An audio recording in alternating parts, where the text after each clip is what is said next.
Is it official? Will you be facing Kamaru Usman on November 6th in the States?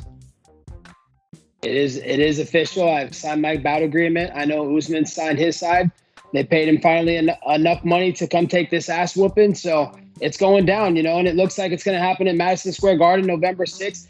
He was trying to find any way out of not fighting me, guys. I mean, he was looking. You've seen him begging for Nate Diaz. The guy's a lightweight jobber. The guy's a Stockton soy boy. The guy hasn't won a fight in like 6 years. The guy's not even relevant. He's just begging to fight that guy and get an easy paycheck and do anything to avoid me and not rematch. He knows the first time we fought, it was a fluke, man. He got lucky. I slipped on a banana peel in the 5th round. I was beating him 3 rounds to 1. That was my fight. He knows that. Deep down inside, he knows that. He felt me in there. He really knows what I bring to the table, and that's why he was trying to avoid it. And I'm ready to go out there and smash him and cement my legacy, And I just can't wait to see what the headlines are after I smash his face in November 8th, Monday morning. I'm going to tell you guys the honest truth because no one wants to talk about my evolution as a fighter. They just want to talk about Marty. He's unbeatable. He's beating these lightweight scrubs. He's beating a guy I was beating up 10 years ago. My son, journeyman, fragile guy, Street Judas Masvidal. I mean, the guy's a bum. He's been beating absolute nobodies, and they're talking about his progression as a fighter.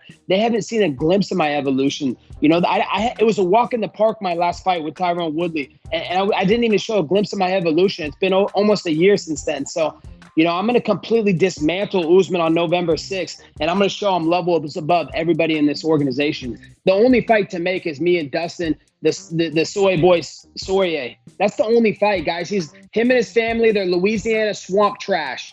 Him and his little Jezebel of a wife. Him and his little kid that he uses as a prop like he's a family man, the fake charity guy, which is a write-off for his business. He doesn't really donate that money to kids and people. He's just using that as a tax write-off. He's a fake nice guy on camera. He's a piece of camera. I've seen this guy. I know how he is. I've seen how he treats other people. He's a dirtbag. I'm going to expose him. He said he was on site. I thought he was on site, guys. Why is he quiet now? Because he knows I'm coming for him, and he knows he's not a man of his word. He talked all this shit before to the media. Oh, it's on site when I see Colby. I've seen him 50 times since then, and he walked right away. He put his eyes down, walked right past me like the good little he is. So I am Dustin Doofus Saurier's daddy. His little Jezebel of a wife, Joe Lee, his little props for his family. That's the only fight to make after I destroy Marty Fake Newsman November 6th. I'm going to expose you. And if I do see you in the streets of South Florida, I guarantee I'm not holding back and I'm going to drop you on the fucking concrete, you piece of shit. Because he's been doing EPO his whole career. It's so obvious, his chemical imbalance in his body. He's got the pimples all over his back, all over his face. You're a 35-year-old man. You're not going through puberty and you're in your teens anymore. You should not be having that chemical imbalance and that breakout. That's from his testosterone and being out of whack, and his estrogen to testosterone levels are out of whack. So, he is the CEO of EPO. I've heard firsthand from some people that he trained with, some people that I might have went to wrestle to college with that said the same thing. They could verify it, that he has done EPO and he's injected it in his asshole, in his ass, not his asshole. Excuse my language there, but he's injected in his ass. So he's the CEO of EPO. He's Marty Juiceman.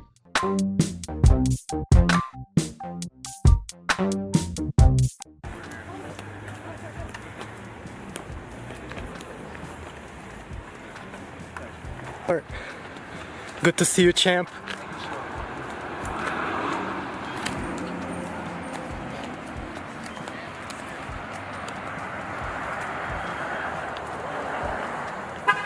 Connor!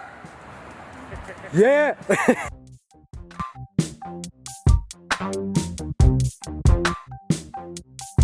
네, 그래서 제가 이거 다 끝나고 장 보고 다시 또 와야 되니까.